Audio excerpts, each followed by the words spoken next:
welcome you back to the Bell Ringers podcast. Ben Goldstein, Matt Brown with you. We are 6 games into the 2026 Phillies season. We got some good things, we got some bad, and we got some opinions on the first week of Phillies baseball. Welcome back to the Bell Ringers podcast. We are brought to you by SeatGeek. SeatGeek is the best way to get your tickets for any sporting event. We're in baseball season. Make sure you go out, get to the bank, or wherever you're trying to go watch some baseball or basketball, hockey, whatever you want. It's all on SeatGeek. Go see a concert. Use code Phillies Sports Report at checkout. You'll save $20 off your first SeatGeek purchase. PHILLYSPORTS REPORT. Save $20 off your first SeatGeek purchase. Thank you to SeatGeek for sponsoring the podcast. Link is in the description to save at SeatGeek. Philly Sports Report. Again, PHILLYSPORTS REPORT. Hold the S. Save $20 off your first SeatGeek purchase. Matt, how are you after 6 games of baseball? It's great to be back to baseball on a nightly basis. You know, it's honestly just a great thing. Like, people who don't watch baseball, I really feel bad for them as like a sports fan, because like, and that's not even me being like, you know, a cocky little baseball fan. Just having a game to sit down to pretty much 5 to 6 times a week, it's the best feeling in the world. Like, I literally every single night, I'm just sitting in my living room at, like, you know, done with the day, done with dinner, and I'm like, oh my god, I get to turn the Phils on, just watch the Phils game for 2.5 hours, and you know, it usually goes well. I mean, some of these, we'll get into it about some of the things that haven't gone well this past week, but I've enjoyed every single game that I've seen this week. There's been some good, there's been some bad, but again, I think the Phils are in a situation in 2026 right now. I still think they have the talent. I still think they have the potential to be a great team. And, you know, we saw a great game today. We saw a great 2 past games, in my opinion. And I'm seeing really good signs for the rest of the season. It's early. We're 6 games in. It's been great to watch baseball again, listen to T-Mac and Crocker every night, and been down there twice already this year, so it's been good to be back at Citizens Bank Park. Let's get to the good. Let's start out with some positives, and then, you know, we got to start out with some sunshine and rainbows a little bit. And we got those, Matt filling in for Colin Daly, who, once again, we don't know where he is. He's like, we don't know where the guy is, so Matt is filling in today. Of course. Andrew Painter's first start was just absolutely phenomenal. It almost doesn't get any better for a start that we have been anticipating for the past 3 years. 5 1/3, 4 hits, with just 1 earned run, where he was taken out of the game with the runner on first, so run goes to him. Walked the batter, 8 strikeouts, 84 pitches, 57 of them strikes. Everything was working for Angie Painter. The 4-seamer looked fresh. The slider, that dirty curveball, sinker, sweeper, changeup, he threw the whole kitchen sink, and it all looked so good. No, 100%. That start reminded me a lot of when Aaron Nola came up with the Phils and through the system. You just felt the hype of seeing a guy who you draft in the first round, you know, a top draft pick for your organization, make his way through the minors, dominate at times, struggle at some others. But when he gets here and he just starts off with that great first start, people are saying, oh, he played the Nats. I don't care. Dude, that was a heavy lefty lineup that he went up against in last night's game. And he delivered, like you said. Every single pitch that I saw him throw, it looked like he looked like a 10-year vet, just controlling the plate. He had full capacity to throw whatever he really wanted over the plate. His fastball looked disgusting. His changeup was amazing. His curveball was probably the best pitch in his arsenal last night. I mean, not only just for strikeouts, like he was dominating at 12-6 the entire night. The location was on point. I think a thing that really helped him, and we're going to talk about this a little bit later, ABS, man, really helped him in last night's game, because for some reason the Nats decided to use both their challenges within the first half hour of the game. So they were out of challenges by the 3rd inning, and anything close to that plate, I don't know who the home plate umpire was, but he was calling it, and it was working well in his favor. For anybody that does not watch LV Network, it's the place to go if you really want to watch stuff back. This morning I was watching it, and Jake Peavy, one of their analysts, great pitcher, MLB, 15 plus career guy. I love Jake Peavy. Love hearing him break down pitching. He was talking with Mark DeRosa about Painter, and I loved hearing his breakdown of Painter. He was just showing how in command he was with JT behind the plate. Throughout going through the lineup, first time, second time, third time through, he was dominating with every single pitch. He started off fast with that fastball. He was making guys look silly in their at-bats. The one that really stood out to me was the James Wood at-bat where he got him to strike out to end the inning. I think it was in the fifth inning. Yeah, it was in the fifth because he came back out for the sixth and only had one batter. So came back in for the fifth inning. It's the third time up he's facing James Wood, and he gets him to bite early on a fastball, and he comes back with a couple off-speed pitches. And what do you expect in the last pitch that strikes him out? A high fastball that James Wood could not even touch, and he just, like I said, had his full arsenal last night. He knew what he was doing on the mound. He was calm, cool, collective. He looked like a 10-year vet. And as the 22, soon-to-be 23-year-old kid this upcoming week, he just seems like a great spot for this Phillies future. And I'm really excited to see what we get in Andrew Painter, not only in his next start, but the rest of the season going forward. In the future. I mean, Rob Thompson said after the game to the media that if this guy stays healthy, he's going to be good for a really, really long time. Adolis Garcia said he looked like a superstar. I mean, it was some high praise. JT Realmuto said you would have no clue. It was his first major league start.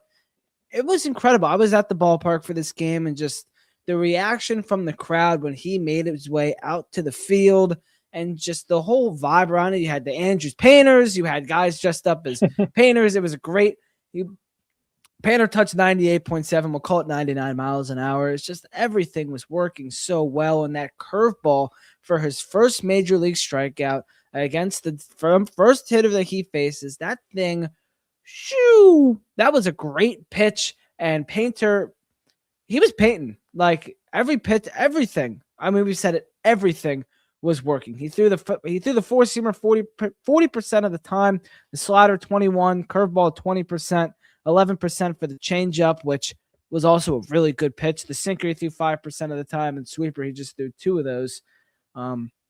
He got 9 whiffs. I mean, it was ridiculous, man. He was done. No, yeah, like not only just the full arsenal of pitching that I was impressed by, but again, he was ahead in counts too. Working back from behind in counts, like in any situation that they put him in last night, he really just knew what he was doing and locked in. The biggest one I think of the game probably was in the 4th inning when the pop fly in the Bermuda Triangle in center field gets dropped, and you got a guy on second base. It's a 1-run game, and he comes back, bang, bang, back-to-back strikeouts in that inning. Runner doesn't move from second base. You keep the lead the entire night because of him, because of the great outing he had. It got a little dicey at the end, and I really thought they were going to blow that lead, and he was going to get a no decision, which would have sucked. I really wanted him to get his first win. But anything that he was thrown at last night, he came out, and he just looked like $1 million. And like you're saying, like Adolis Garcia was saying, this kid seems like a star in the making for this Phillies rotation. And it really makes you excited because you have Christopher Sanchez, who looks like a stud once again. He's probably leading the Cy Young voting right now if the season ended. I know we're only a week into the season, but he's got 2 fantastic starts on the year. Jesus Luzardo didn't have a great first start. It's all right. It happens to everybody. I still saw some great from him. But you have the 2 of those guys locked up for the future, the next 5-ish years. Sanchez a little bit more. You have Painter for 7 years now until he's going to hit free agency.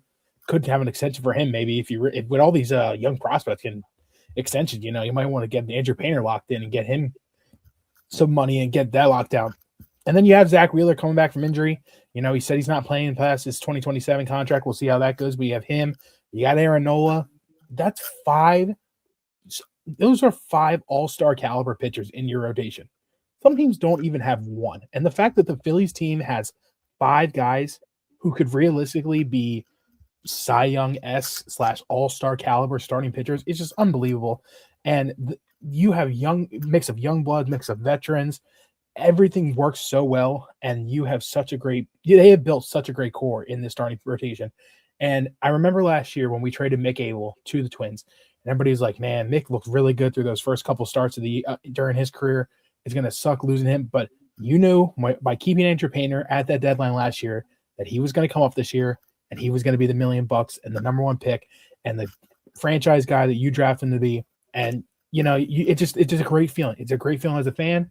It's a great feeling as an organization that your draft pick works out. He comes to the league and he looks great in his first start, and now you have a future. You have a future of this team, and you're really excited about it. It gave the team energy. They were talking about it last night. It gave the team energy to win that game, and it's going to give the team energy all season long.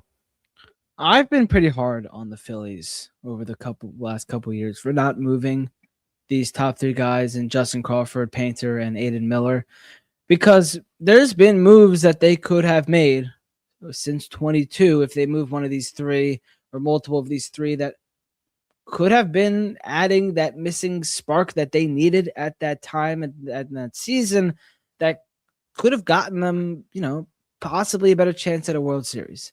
And a lot of things have led to that because they've acquired a lot through free agency, which is, obviously cost money rather than through trade, and they've needed to spend more, and it's just led to a lot of different things where they can't bring back guys or they're overpaying, yada yada, whatever. But seeing this now, and I'm happy sometimes when I'm wrong, and seeing Andrew Painter go out there the other night, and I think the biggest test, you mentioned it, was in that fourth inning where the ball dropped in the center field. That was, an error. It wasn't recorded an error, but the ball should have been caught. They all lost it in the sky, where a lot of young pitchers fluster out of that.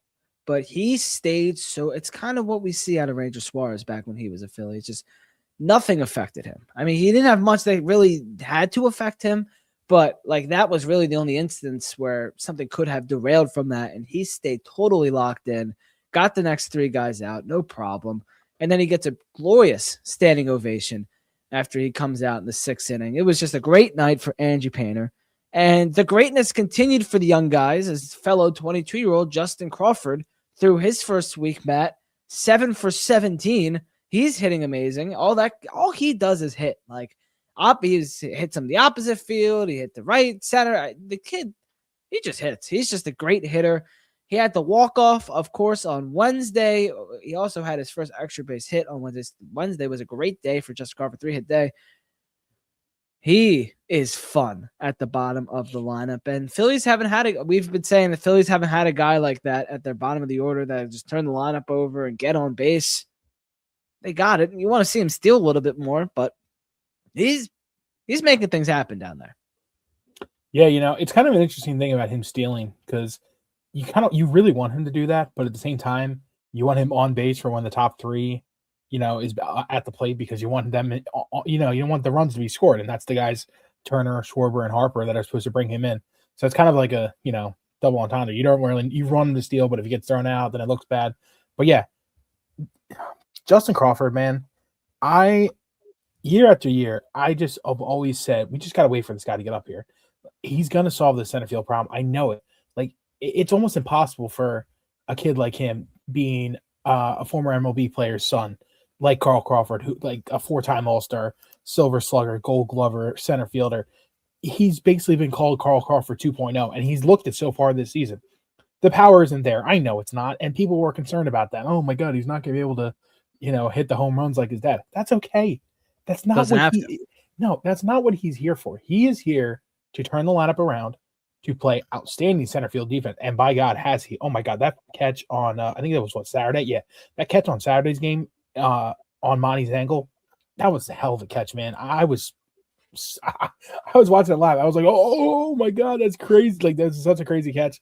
That's going to be the first of many for him. And you've seen it from the Phils in the past 5 to 6 years. We've gone through the Roman Quinn. I'll even throw Odubel Herrera. We've gone through the Roman Quinns, the Odubel Herreras, the Johan Rojas in center field. None of them have worked out. They play decent defense. They run well. But when you bat 124, that's not going to work out for this team. I remember the days of when pitchers were still hitting that you had to bet the pitcher 8th because Roman Quinn was that bad. Roman Quinn was batting 9th on this team. So the fact that you waited all that time and you finally get Crawford through the system and he's playing well in AA and AAA and he's ready to make the big leagues, but you trade for Bader because you didn't really want to throw a rookie in with 60 games to go into the postseason, and I totally get that. And then Bader plays well, and you had the tough decision to make. It's a tough one, but you let Bader walk, and now you're going into spring with a 22-year-old rookie playing center field every single day. Well, not every day because he needs some off days.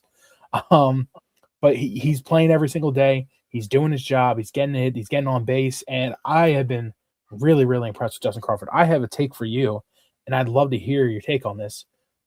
Should Justin Crawford be moved into the leadoff role for this Phil's team and kind of switch up the top three? I know we're going to talk about the top three later and why you're doing this, but do you think there's a chance that Crawford at some point, either right now or some point this season, could be at the top of the order?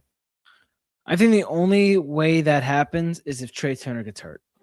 Okay. The only way either Trey's moving out of the top, because if there's going to be any change at one, it's going to be Kyle Schwarber gets the leadoff spot. It's either Schwarber or Turner. I don't think at this point in time, would I like to see that, to see how that plays out? Sure. I mean, you always like to experiment, and Justin Crawford certainly has the build of a leadoff hitter. I'm sure he will be one day in the near future when, some things change or Turner starts to digress and Crawford's kind of entering his prime, because he's the most leadoff hitter of a leadoff hitter you've ever seen. But I don't think that's a 2026 thing that will happen. But if Trey Turner gets hurt, I don't see why not. I guess the Phillies would probably lean Stott over Crawford right now, just because this is Justin Crawford's first year in the majors. He's 22 years old. No, you don't want to throw him in different situations too early, but you could see it. I don't think it'll be a long-lasting thing, but you could see it. No, yeah, I know. We're only not even 20 at-bats into his career, so I get it. But it's just funny to me because I don't see him moving out of that 9-hole the rest of this year. Like, people are saying, oh, he's got to get moved up in the lineup. No, he is down in that 9-hole for this reason.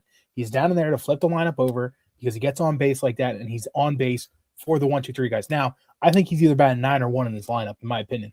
Which is crazy saying that because, why would you bat him 9? If he's not batting 9, why would he just automatically go to 1? And that's because that's his job of just getting on base in front of these guys. And that's what, like you said, in years to come, I really think that he could be a true leadoff hitter for this team. And, we'll see how the team, goes out in the future with deals that they're going to make and they're not going to make, Alex Boehm being a free agent this offseason. We'll see what they do for the future years. But right now, you still have a 1, 2, 3 of Turner, Schwarber, and Harper that are doing. We'll see how they're going to do the rest of this year. It's only 6 games in, but you have those 3 locked in for future years. You have the young guys in Crawford, Aiden Miller coming up, Bryson Stott's still young. You have a team that is really, really good mix of veterans and some young guys coming up that are showing potential. And I think Justin Crawford is really leading that group right now. He sure is. It's been a great start to Justin Crawford's career. Of course, we're only 17 at-bats into his career in Major League Baseball, but it's April. Of course, it's April 1st when we're recording this. Of course, we're going to overreact a little bit. April Fools, let me tell you. April Fools is, out of the 365 or 366 days of the year, worst day of the year. April Fools is the worst day of the year. It is such a joke. Like, the posts on social media. I pride myself as a Philly Sports Reports social media manager that I do not do April Fool's jokes. Fair enough. We as a company, we don't do it because it is the most ridiculous bunch of crap out there. Like, I walk into school, my teacher's trying to play a prank. Like, dude, I'm a senior in high school. I'm not falling for your stuff on April Fool's. It's terrible. April Fool's Day is a horrible day. I always say it's got to be really, really good for me to be like, all right, you're doing some crappy joke or just some. It's like anything you see today. It's like not true. Yeah, it's like it's terrible. Like I want to know what's actually going on. I want to see fake stuff. Anyway, what's not fake is that the Phillies have a trio of guys that have 7 hits, which lead the team. Of course, Justin Crawford, who we just spoke about, Brandon Marsh, and Adolis Garcia. Garcia had his first homer in a Phillies uniform on Tuesday night, which was kind of ironic. The dude is ginormous, and his first homer as a Philly goes into the first row on the opposite field, so that was kind of funny. But how about Brandon Marsh kind of hitting the baseball well so far? He's got 7 hits. I mean, it's mostly all against right-handed pitchers. He hasn't faced a lefty yet, but he's 7 for 20. He's getting on base. He's hitting the ball. But I mean, 1 year ago, you went kind of, I wouldn't say viral on TikTok, but you got a lot of feedback on TikTok for I think you said you were done with the Brandon Marsh experiment. Here we are, 2026. He's tied for the team lead in hits. And he's kind of taken kind of a leadership role with Justin Crawford a little bit. So that's been fun to see. To be fair, my take with anybody who saw that, he was hitting almost under 140, and we were over a month into the season. All right, cut me some slack. But anyway, with that, and it's crazy enough, if you take the second I say that from that day where I said that take from the rest of the season, everything changed. He was like one of the top 10 hitters in baseball. It's not even a joke. He was literally one of the top 10 hitters in baseball from like that day on. It's ridiculous. Anyway, no, I really enjoyed what they've done with Brandon Marsh. He went down to the minors last year after I said that horrible take, and he reinvented his swing a little bit. He shortened up a little bit. He's seen the ball a lot better. Still playing, decent enough outfield that it's, he could be stuck in a corner and it won't be the end of the world. And like you said, he's really taking that mentorship role with Hick Crawford. And I'm really enjoy seeing that.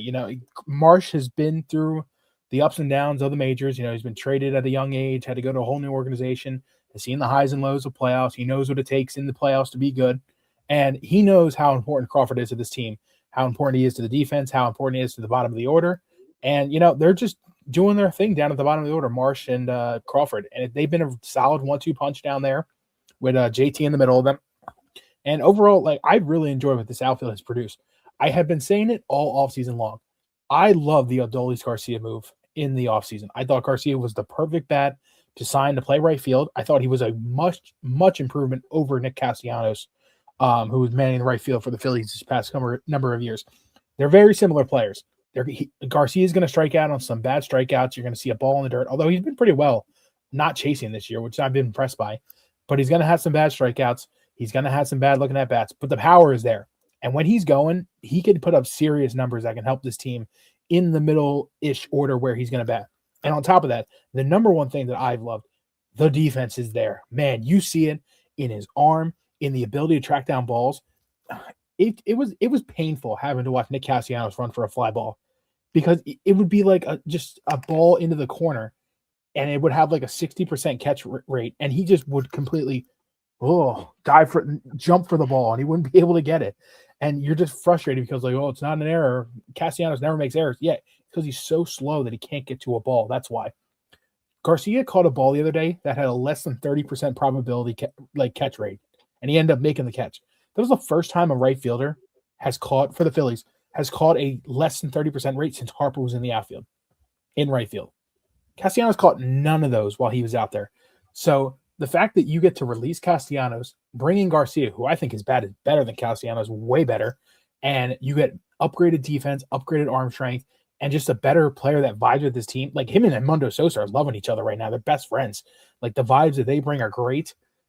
It's been such a great upgrade, and I just wish that they did a little bit more for the bats. That wasn't the only big, offseason move. I know that what they'll say, Garcia or Crawford was another offseason move, basically like adding another guy to the team without having to, sign anybody or trade anything. So that's they're going to say when Rojas comes back in July, it's going to be a midseason acquisition. Yeah, but that I wish that was the only thing because I would be even more hyped for Garcia because he's been so great through the first 6 games. I'm liking what I'm seeing from the middle-ish order of the Phillies lineup right now. Bryson Stott's been pissing me off a little bit. We'll get into that a little bit. Just at the plate. Because at this point, I just need to see more from him. But I really enjoyed this outfield. I think this is an outfield that can win in the postseason, that can provide in the postseason. They just got to make sure they get in the consistency of getting on base. And, they're doing their job right now. Each of them has 7 hits. What more could you ask from this outfield right now? Not really much else. Garcia, before he started hitting the ball, which really didn't start, his first couple, 2 or 3 games, he hit the ball really hard, just was getting unlucky. So ball is finally starting to fall for him a little bit. Of course, hit that 1 homer. Had the big hit on Sunday to tie the game as well. And here is Matt Brown. I was able to download this one quickly. 1 year ago, talking about Brandon Marsh. I'm done with the Brandon Marsh project. I truly think the only reason right now that Marsh is still not only on this team, but in this lineup is because of the price that they paid to get Marsh onto this team. Logan O'Hoppe, who was one of the Phillies' top prospects, was shipped off to the Angels for a swap, him for Marsh. Everybody thinks that it was, for Moniak, and like that was one full trade. No, they were two separate trades. It was Ohapi for Marsh straight up. They spent a lot to get him. They traded Ohapi, who they felt was going to be the next catcher for JT. And right now you're in a tough spot, not only with catcher, because I love Rafael Marchand, and he hasn't been terrible, but he hasn't been great in the couple games he's played. But JT Realmuto is at a point where his defense is the only reason we're really keeping him around. It's not that his bat is terrible, but it's not what it used to be. So you have a hole at catcher. And because of your poor drafting in the years prior, because you failed to find outfield talent year after year in the first round, you are now in a spot where all your outfielders are outside guys coming in. And you have almost no outfield help for you. Now you have Justin Crawford, who is someone who is young and who I believe will be the Phillies starting center fielder in no later than June 1st. I think the only reason Brandon Marsh is sticking around is because the price you paid for it was so high in Ohapi. You're just trying to get the most out of him you can and see if you can still fix him. But at this point, I think it's a lost cause. Yeah, lost cause. I mean, not all of it was horrible. Look, I said Crawford's going to be up midseason. A lot of people did last year, and I really thought he was going to be. On that boat. But like I was proven wrong. He made the adjustments and really going down to minor league. He talked about it, about how the minor league trip for him was a huge turning point for him. And it's very true because it's a very different swing, very different approach. And I'm not wrong in that take. I mean, JT Realmuto before today, he's lucky that he's such a great defensive catcher because my goodness, he has not shown me great swings other than today. Today was finally like the first day where I was like, all right, JT's finally locking in. But, he's great behind the plate. I get why he still is catcher, but we'll see how that keeps going. Realmuto had the big hit, had a big homer to make it a 3-run game at the time in the 7th inning on Wednesday afternoon. Final good thing we can discuss really quick is the bullpen. So far, so good. I mean, Sunday was tough in extra innings. Duran wasn't put in a great situation. Monday didn't happen. Tuesday shut the door down behind Painter. Besides Tanner Banks allowing the 1 run, whatever. Not pretty good Wednesday as well. They've been put in some tough situations because the starters haven't been fantastic. We'll get to that in a little bit. But so far, so good. Duran's got a couple saves. So. No, yeah, I've enjoyed what I've seen from a few of the guys so far in the Phillies rotation, or Phillies bullpen, excuse me.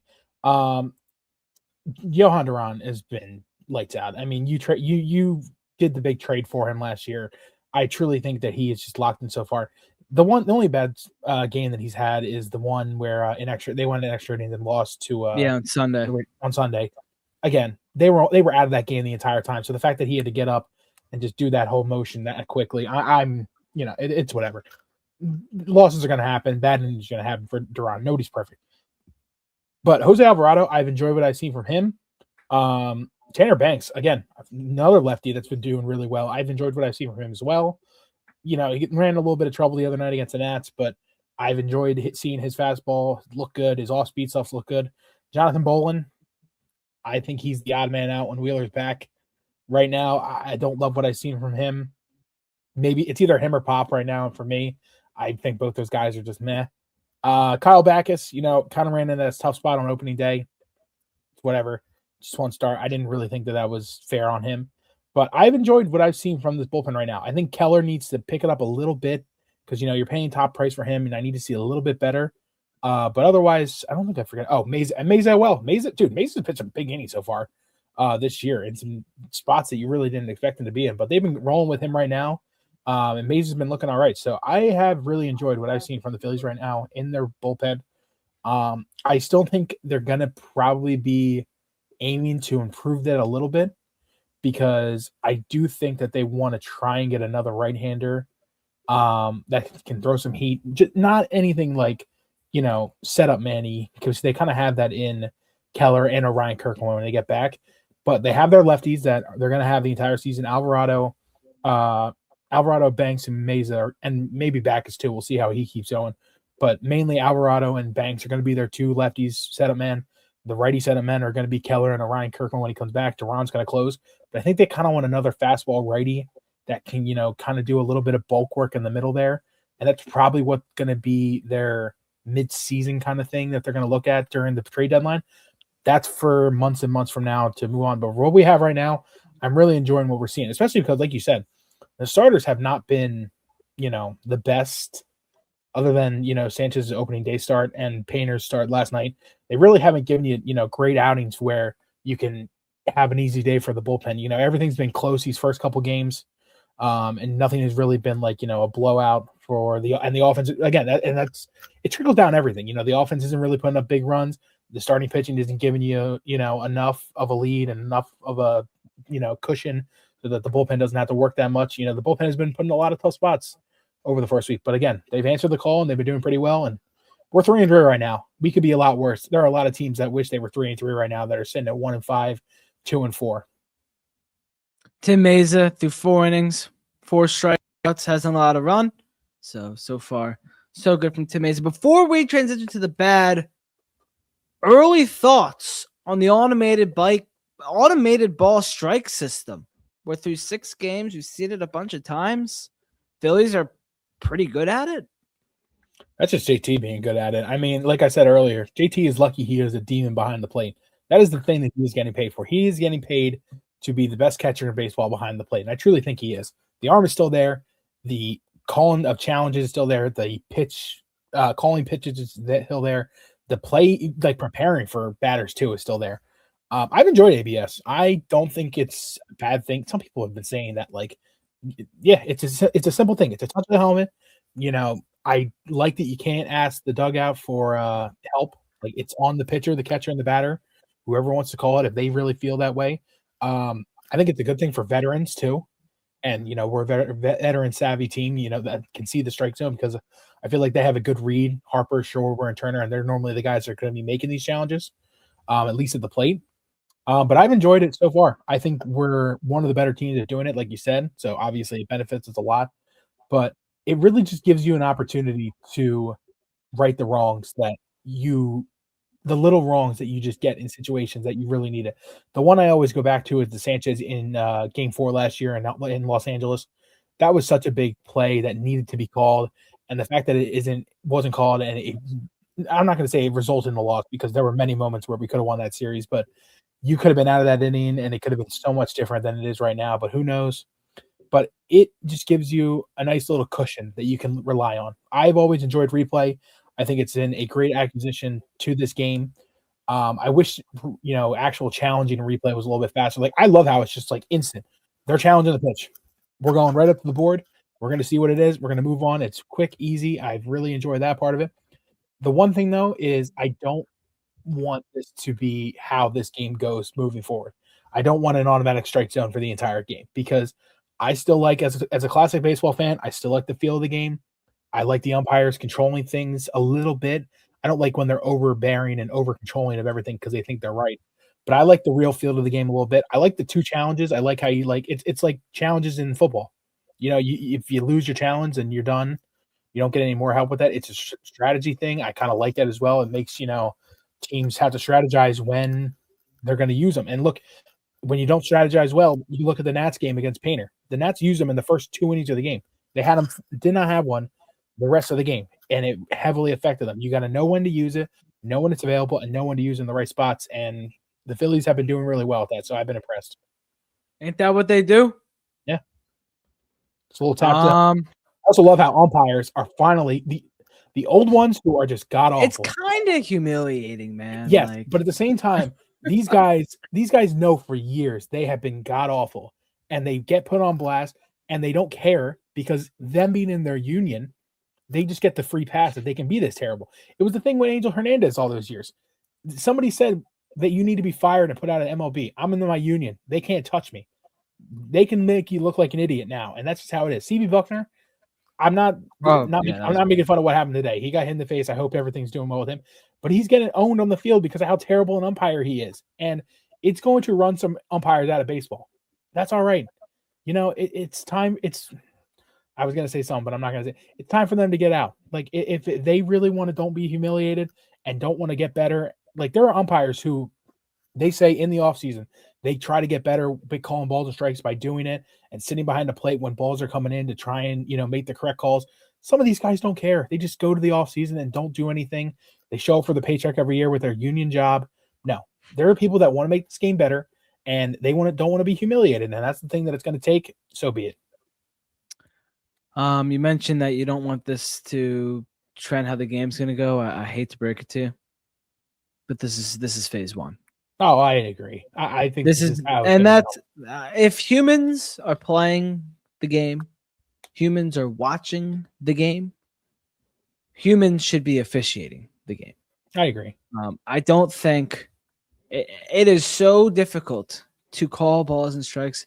It is so hard, and I know they're professionals at it, but it's a nearly impossible 100. It's impossible to go 100%. I mean, it's happened 100%. twice over the last 5 years. It's just I don't expect everybody to go 100%. There are going to be some mistakes. I just want consistency, and I want the strategy part to do it. And I think ABS is conquering those things. I don't. It's if the MLB just wanted to do robots, they would have done them already. Like this is the introductory to robots, and with just having the challenges, I don't see the point in having the human back there because everyone has the same strike zone. No umpire has their own kind of style anymore because everyone has their unique box to their own batter. But there used to be umpire used to have a different strike zone. You had to adapt to it. It added a bit of strategy to the pitchers as well because you knew what the different strike zone was going to be. It's all uniform now, and it's all going to be computerized. Probably by the time Rob Manfred retires, which is 2029 is when he's done. Yeah, something like that. Yeah. This is the beginning of the end of the human umpire behind home plate. So, yeah, and it's just like, are there going to be robot NFL officials now? What are the NBA officials going to look like? It's starting to trend. Like this is going to be the start of the phasing out of umpires, not just in baseball or officials, not just in baseball, but in all of sports. So enjoy it while it lasts, and that's how we're going to go in. The last thing I'd love to say about that is, no, you're not wrong. That's just how it's going to be. But I do blame some of the umpires for this happening. And like I was saying, I blame them for not wanting to make this better. Like, and you were talking about it, umpires have different zones. There are a lot of umpires, and I've seen a lot of games, I'm sure you have too, where zones change. And that's where I don't love it. My big thing with baseball is obviously I want you to get it right. The umpire, I want you to have but I want you to not only be right, I want you to have a consistent zone. If you're going to if there's an umpire and you're calling an outside corner and it's not like in the box, in the little box, if he's calling that outside pitch all night, that's all right. I don't want you to do an Angel Hernandez where the outside pitch for one pitch is a strike and then you throw the same pitch in pretty much the same exact spot and it's called a ball. That's where I have the issue, and that's where I think this has led to ABS and automatic balls and strikes coming in because there just isn't consistency, with umpires, and too many of them are stuck in their own ways, and that's just how it is nowadays. So unfortunately, like you said, this is probably the beginning of the end. As a former umpire myself, it is not the easiest job in the world, but these guys are professionals at the end of the day. Going into our bad, we had a trio of starting pitchers that did not have a good first start to their season. Aaron Nola we'll start with because he had the first one on Saturday afternoon against the Texas Rangers. 5 innings, 5 hits. Okay, that's not too bad. 3 earned runs, all of them off of homers, 2 home runs, walked a pair of batters as well, which was not encouraging, and 7 strikeouts in those 5 innings. Hey, he struck guys out, didn't allow a ton of hits, but the home run is still a problem. And this has been a big thing for Nola. It's even year Nola. We're feeling good about Nola this year. However, if he's going to continue out the long ball, it's going to remain an issue. And I don't understand how you look so good for Italy and you come back to Philadelphia and that's Aaron Nola, man. I try to be as big of a Nola fan as possible, but it's it's the same issues once again with the home runs. Sorry, I got so much there. But no, 100%. It's the same issue as it's always been. It's the home run. However, I will say this: the Phillies were not hitting nothing the other night when Nola was starting, or the other day when Nola was starting. So I will cut him a little slack. He only gave up 3 runs, and the Phillies provided him with basically nothing that entire game at the plate. So not much you can really do. He could have allowed up no home runs. Like he could have allowed up one, or he just allowed the one solo home run to Seager in the first inning of that game. and they still would have lost. So I'm going to cut them a little bit of slack on that as well. But like you said, the long ball is still an issue. I still think that he has decent enough pitches to be able to work around batters and finish off games and go 5 innings and stuff like that. But I just don't think the heat is really there for him. The knuckle curve is always going to be a pitch that he dominates with. It's been his best pitch his entire career. But just not having the heat is just such a big thing for him entering this post. He's 33 now? I'm going to double check that age real quick. Something like that. Yeah, 32. He's about to be 33 this year. Like, he's entering the second half of his career, and the heat just not being there is just not good enough for him because he never really was known for the heat. He was always known for the little bit of 95-ish, 96 speed, but coming back with his big breaking ball and big off-speed pitches. And when the heat just is dropping to the low 90s, like 92, 90, we were using like 90 his second time around through the Rangers order. And that you don't want to see that because it looks a little like BP. And you kind of see it in Taijuan Walker, what Nola could be running towards, where just having no heat and just being able to nibble over the plate just doesn't work anymore. So, like you said, I'm a big Nola fan. Nola was the guy around here for a number of years before Harper got here, before Rhys Hoskins got up. He was the bright spot of this team for a number of years. He was our sole all-star for a couple years in those 190 loss seasons. Like, he has been the guy that has gotten through. He's had some fantastic playoff starts, some of the best in this city's history. Postseason runs, the 1-2 punch with Wheeler, everything's been great. It just sucks that right now he's just on the decline. You have him on this big contract, and everybody expects him to be well. But I just hope that right now, if he can solve the home run issue, I truly think that he is going to be the best fourth starter in baseball.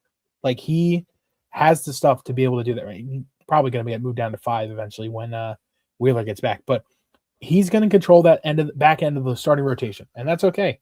That's what you need him for. You need him throwing 5-6 innings, and I just hope that this offense can give him enough support to where it's not the end of the world for him to give up a home run or 2. And, if that happens, only giving up 2 runs, you hope that you can score 5 or 6, and then you can end up winning some of these games. So I didn't love what I saw from Nola, but I think he can still get better. And it's only a 1 start. We'll see how he does this weekend in Colorado. Hopefully he can be better. Classic Nola. Not getting the run support. It's been the same thing every year. Max Vila was 93.5 for Aaron Nola with his fastball. So definitely not there. And then Jesus Luzardo on Sunday. This one caught a bit more my eye. 6 innings, 6 hits, 6 earned runs on a pair of homers.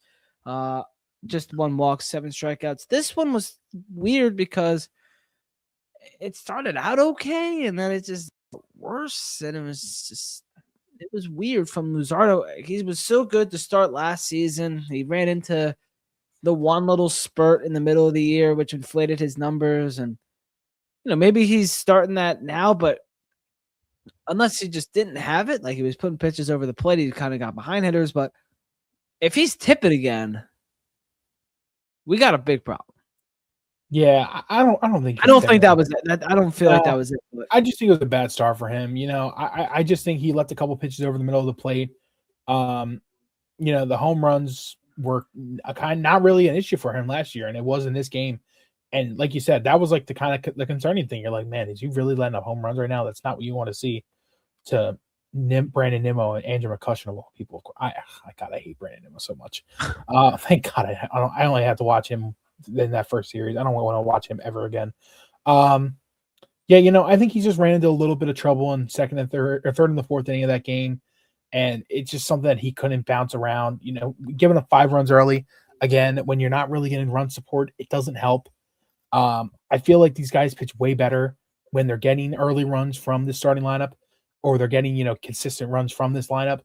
Any team is going to play better like that when they have the run support. And, I just think it was one bad start for Luzardo. I think he's going to come back in Colorado this weekend. I know they're playing the Rockies. It's the Rockies. It's not, the Dodgers.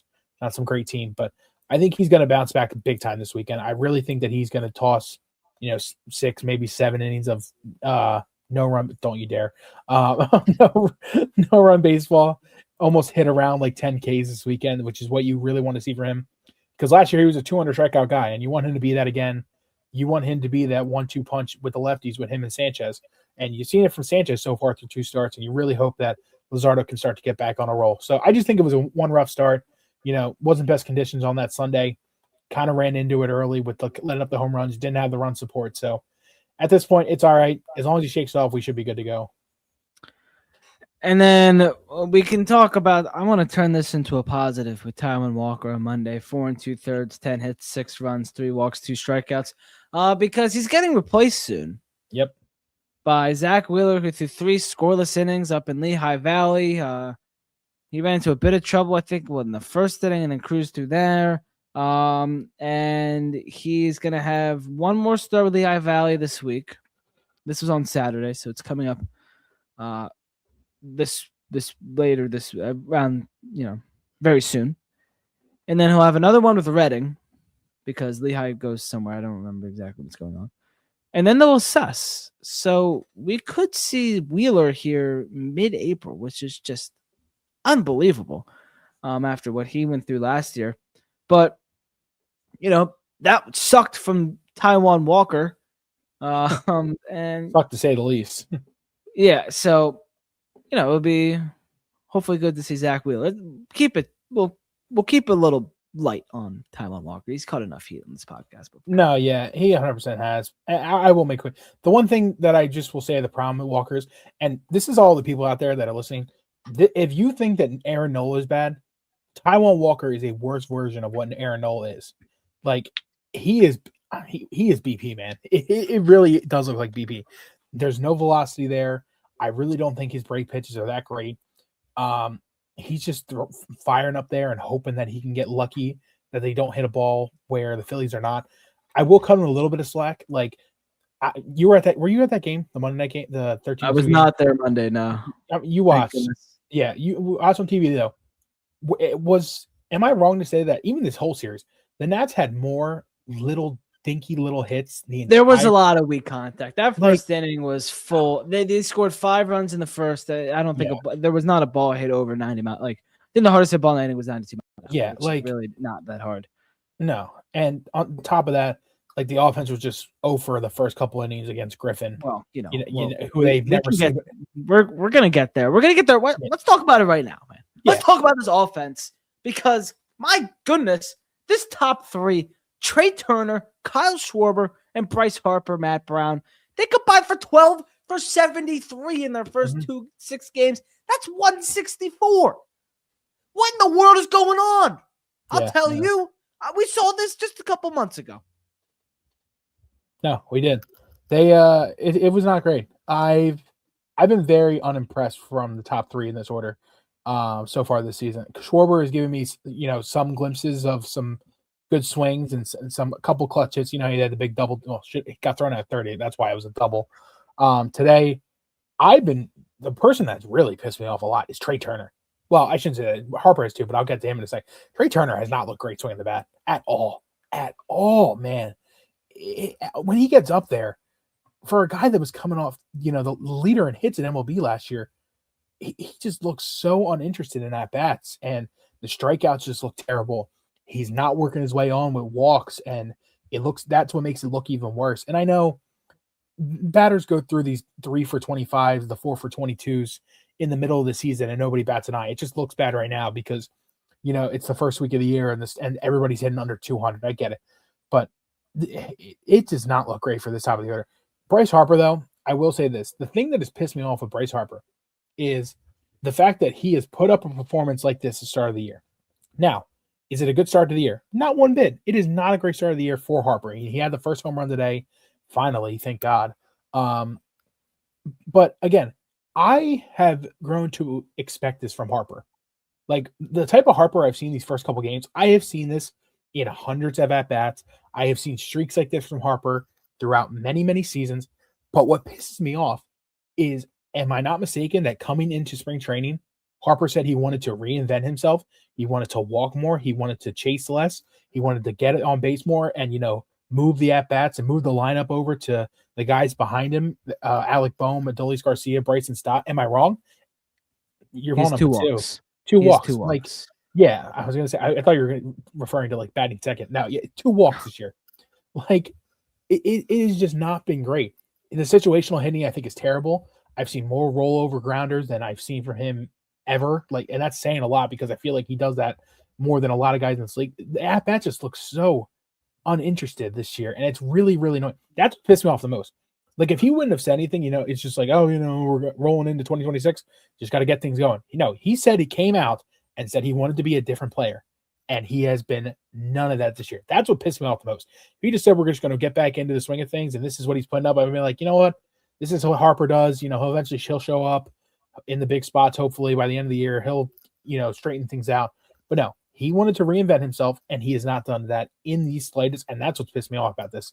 So I really hope that this starting lineup, the start three, gets a little better and just starts hitting the ball better, putting the ball in gaps, and trying some different things. Because right now, the home run or bust strategy or the big hit strategy just isn't working right now.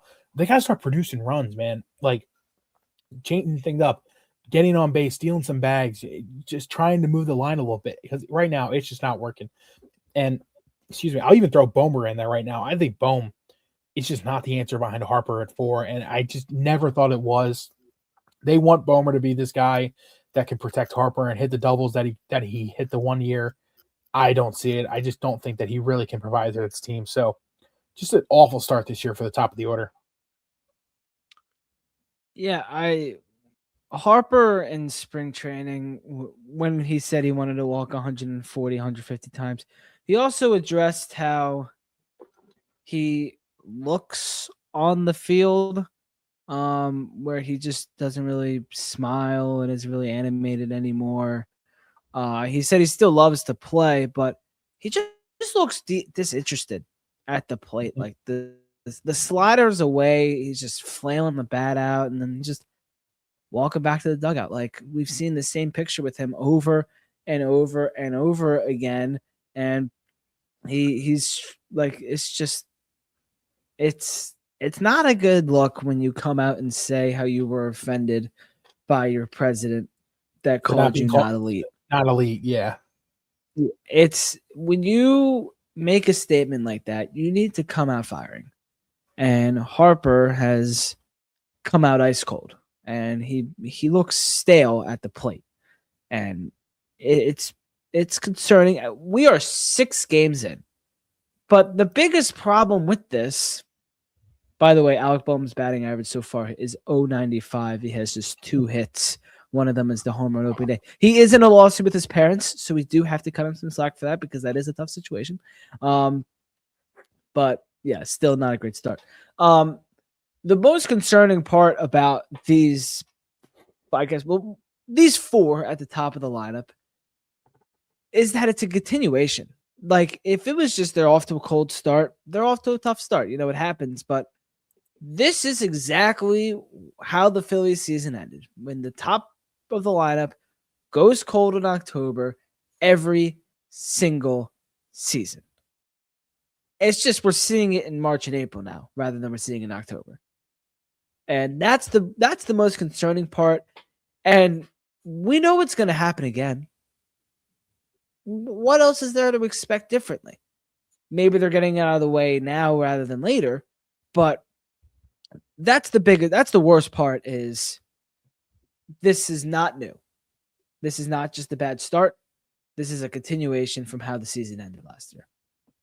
No, 100%. It's you're watching the same story year after year after year, and it's just frustrating because people get mad, like, oh, it's only 6 games. Oh, it's just this one stretch, and I get it. And I try so hard to not be like that, but like you said, the disinterested part is what really makes me mad about this. Harper especially, like, and I think it's Turner too. Turner just his at bat's been so bad, so terrible this year. Start of the year, they just know that they're good enough to get into the postseason, and they're going to be. It'd be very, very shocking for this team not to be a postseason team. They know they're going to be there, and they know when they get to the at bats, the 3 at bats, 4 at bats that they get in a postseason game are going to be the big ones that matter at the end of the year. And I get that. I totally understand. It's like with the NBA playoffs, kind of, like NBA teams that are in there, they know they're going to get there. It's just a matter of playing, that 7-game series and trying to win those 4 games. That's what really matters. Like, they really don't care about the regular season. I truly feel like the Phillies are the same way. They don't really care that much about the regular season. They know they're going to make the playoffs. They know whether they win the division or are the last team in. They know they can get to the World Series, and They know they can get to the NLCS because they've done both. Funny enough that the win in the division hasn't resulted in them getting past the NLDS. They get to the wild card and they get to the NLCS in the World Series. Funny enough, they know they're going to be there. They have the star power with the pitching staff. They have enough guys on offense to get them to the postseason. I get it. It's going to happen. It's just frustrating because it makes the regular season, as a baseball fan, you love the regular season. You know, it's such a long year. It's dog days of summer all the way down to the fall classic. It's great. I love every part of it. But for the Phillies, it just feels like they just want to get back to October. They just want to get back to a playoff series and just get to those at-bats to see if they can end up winning it all. And right now, it sucks because they just seem disinterested. That's the number one thing I just want to keep saying. They look disinterested, and they just don't look like the team that you did a couple years ago when they were rolling during 2022 when they were winning, or rolling during 2023 when they were coming off the World Series appearance and trying to get back, or the team in 2024 that was rolling through the regular season, best record in baseball to start the year. They just don't look like that team anymore. They just look like the grizzled veterans that just know they're going to be there in the end, and it kind of sucks to see that right now because they're just not putting up good performances. It's a little disheartening, but the Phillies have a chance to reignite it. It'll have to come with some runners in scoring position success. They're hitting just 208. They're 10 for 48 with runners in scoring position, but that number's crazy. Maybe going away from home is the best thing for the Phillies. They're going on a West Coast trip, the first one of the season. They're going to Colorado over the weekend. It's the Rockies home opener on Friday afternoon, and then they'll take up part in a three-game week series at San Francisco before they come home. Matt, I think the Phillies turns it around. They get some victories. I think they go 4-2 on this trip. I think they win both series, and then they come home. What are you thinking? You know, that's kind of like the minimum that they need to do on this West Coast trip. I'd obviously love to win all three in Colorado. They've done it before. They won 4 in Colorado before, which is crazy. They have to at least win 2 or 3, though, in Colorado. No ifs, ands, or buts. You have Luzardo and Walker and Nola going in this series, so I get it. It's going to be tough to win all 3. I would like 2 wins. And then San Fran, man, am I wrong to feel like San Fran is a place that they never win? Like every time they go out to San Fran, it always feels like they go out for a 3 or 4 game trip there and they never win. They lose. Last year was the big one where, you know, they lost on the walk-off inside the Parker. Got that game. Oh my God. Did you watch that game live last year? Because I physically remember sitting in my basement watching that game and watching that walk-off inside the park home run and just sitting there like, wow, that is how they lose this game? Really? A inside the park walk-off home run? Yeah, but every time they go out to San Fran, I just feel like they never win. But again, you just got to take 2 or 3. It's not that hard. Giants, they look okay. Like they're not the best team. You have Sanchez and you have Painter going for 2 of those games. You need to take 2 or 3 in that series, big time. You really would love to take 3 in Colorado, so then you only have to win 1 in San Fran. But 4-2 seems like the minimum that you need to really get out of the series. You got to at least go 3-3. I really want 4-2 though. I'm looking at this Rockies roster. Oh, it's bad. It's bad. Ooh, it is bad. It's rough. All right, that's going to do it from us here on the Bell Ringers podcast. Thank you to SeatGeek for sponsoring the show. We thank you all for sticking around with us here as we overreact to the first 6 games. Gotta love it. Ben Goldstein, Matt Brown. Follow us on social media. Follow Bell Ringers and Philly Sports as well. We'll catch you after the West Coast trip. See you later.